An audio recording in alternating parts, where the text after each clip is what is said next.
Great thing that happened this last week is we had 2 astronauts stuck in the space station, and they were able to make it safely home. This is amazing. The dolphins celebrated. I know, I saw that land in Florida. They got the dolphins in the background. But this is definitely credit to Musk. I mean, there was no question that he made this possible. I don't know about the politics in regards to whether Biden wouldn't do it. That isn't necessarily true, and they've made it political now. But nonetheless, they brought it back safely, these 2 astronauts. But one of the things that stood out to me, I watched the videos of the docking and undocking from the ISS, and that is just amazing. I can't get enough of it. Almost unbelievable. Exactly. It's out of this world for sure. So I did find interesting President Trump's comments about the 2 astronauts. And so it made me realize a couple of things similar to the topic you were talking about in regards to, woke and DEI and some things like that. Because the last time he ran, there were a couple of times where this is the guy who owned the beauty pageants, right? Yes. And so he's gone through a few women, and they've all been beautiful. No question. Didn't he marry a supermodel? Yes. The first lady is a model. But all of them have been beautiful, if not from models or in pageants. So they've definitely been beautiful women.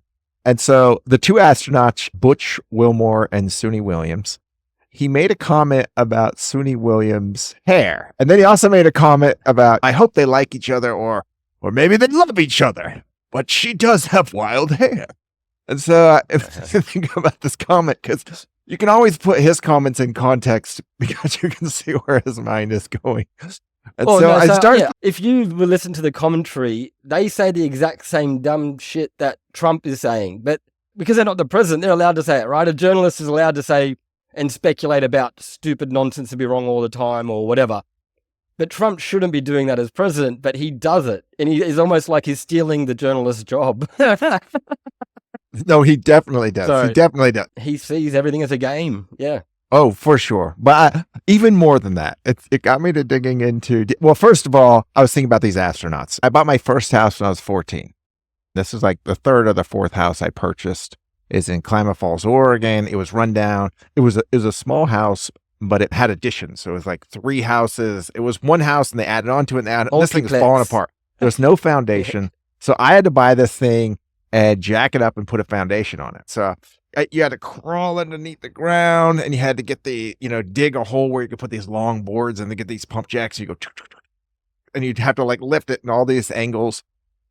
And I was alone trying to get it in here, and I was stretched out one time, and then you just hear this loud, it's like a pop noise, right? The center of the house fell on me. The board popped out, and I was squeezed behind these things. And I do recall then there was a moment where first I'm like, I think I'm dead.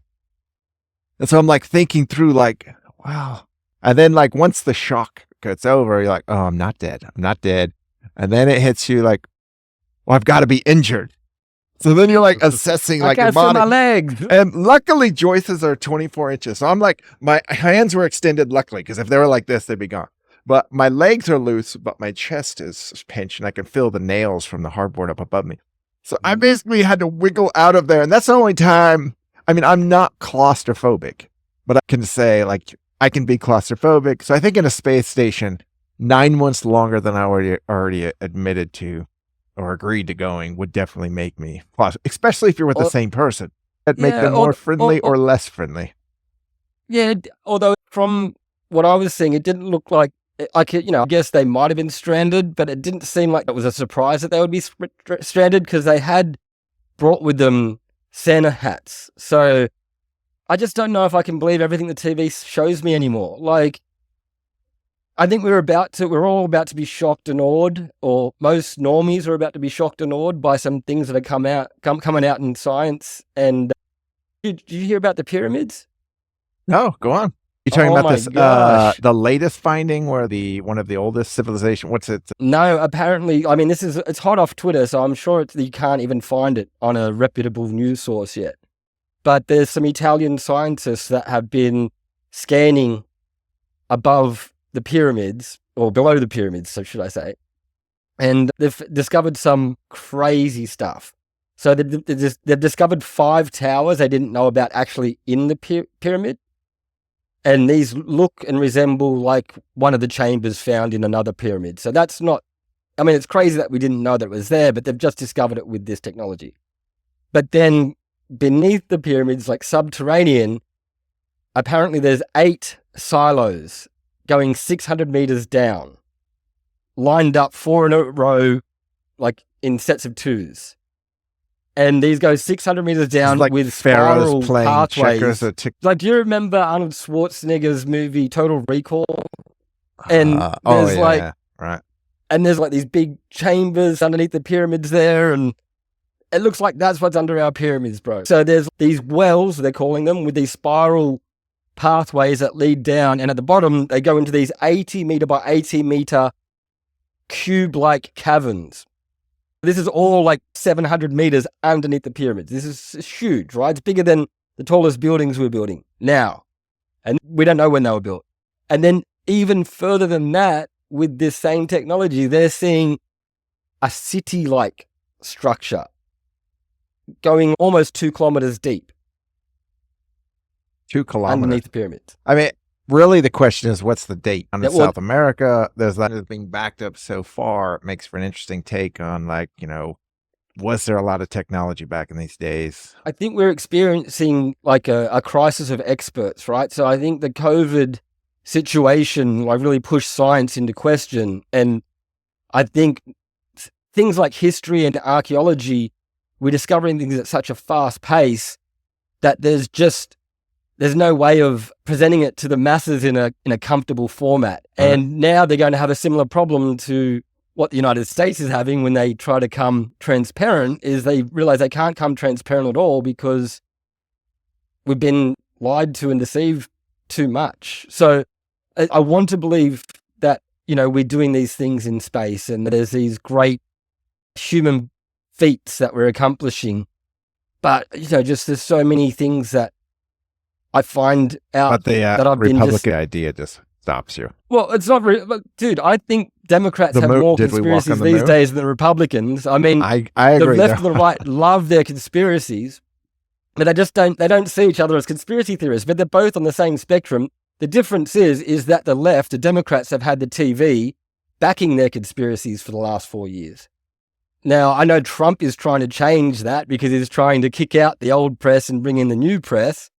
Point that actually goes back, which is experts, right? What do we define as an expert?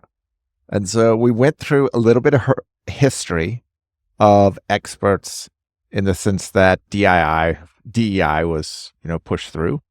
We had Blackstone even making it a requirement for boards. So we had both private and public really pushing DEI, which now we have this argument that is coming really from the far right, which is saying like, oh, DEI is terrible. I mean, even when the 2 planes crash, one upside down and one in the river, both of them were waiting to like release who it was because they knew the right was going to attack. If it was anything that was not a white male, they were going to attack and say, see, it's DEI. This is why everything's crashing. So there's been kind of a shakeup. But even back to this astronaut lady with the hair, if you notice who Trump has hired, Alina Hava, who is Trump's direct counsel, legal counsel for the White House, Attorney General Pam Bondi, Homeland Secretary Christine Noem, even the Small Business Administration, Kelly Loeffler, who was a sitting senator, Janet Newsome, who is a Surgeon General. There's a quality about these women you might know that they're very attractive. It wasn't missed on me. And it makes me think back, like, what was there before DEI? Like, we are trying to push a narrative of meritocracy to become these experts.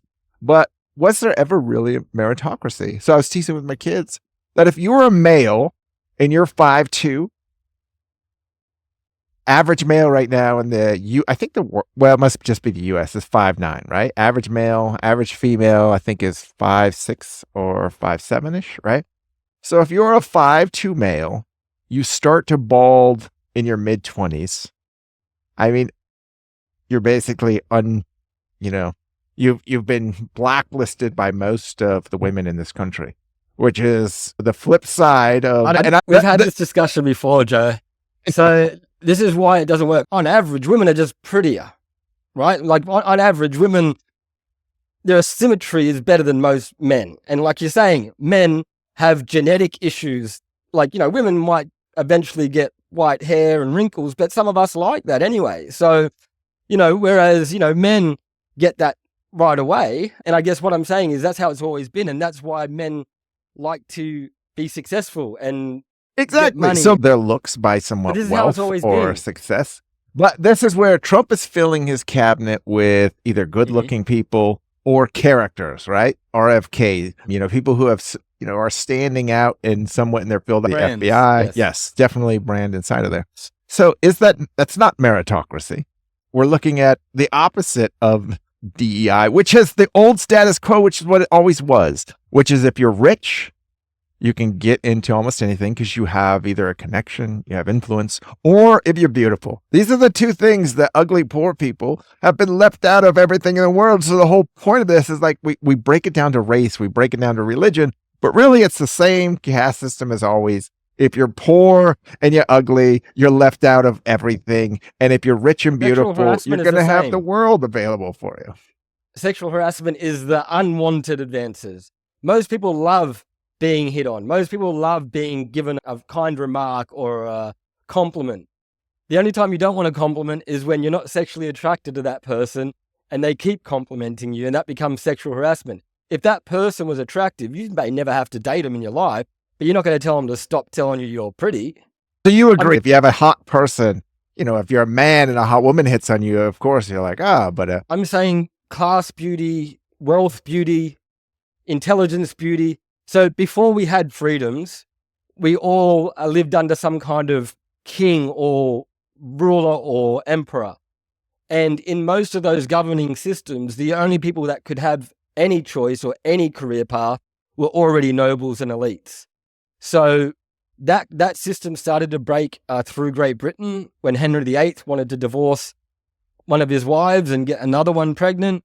He had to kind of bring up some people out of the elite class that weren't in the elite class because no one in the elite class would break the rules. So he brought some people out of the elite class, formed a new religion, formed a new government, and then from that point on, we started getting votes. Now we're starting to see, now the Lords should have votes. Now the citizens should have votes. Now women should have votes. So it's a progression, right? But there's always the ruling class who are making decisions who always think they're smarter than everyone else. And you don't want to let anyone else into that group because look who we let into that group and we blame them for why we're not succeeding right now. That's what DEI is, right? So yeah, let's be inclusive until we've worked out who not to include anymore. Well, if you're a 5'2", balding in your 20s male, kind of overweight, you've been screwed both times. Yeah, look. That's what I mean. It's like, it's more of actually the same. It's just more of the same. Autocracy, but it's never really existed. And this is why you can't have, the free market is too aggressive, right? The free market would just butcher people. But you can't have a social construct either because then there's no innovation and there's no reason to work, right? Like, you can't make it fair. It's an illusion. And that's the problem is we're trying to make it fair when life isn't fair, And if it's not going to be fair, we should work out a bunch of rules that make it at least seem fair, right? And so that's where work and reward came into it. I'm not saying that works in its current form because of leverage and other things like that. But the basic principle of work was that you would be rewarded for the effort you put in, instead of just being pretty or being family name. Do you have equality of an outcome or do you have a quality of an opportunity? Yeah. And so providing an equality for opportunity is really the heart of what I think many are trying to do, but there's definitely a more liberal group trying to find an equality of outcome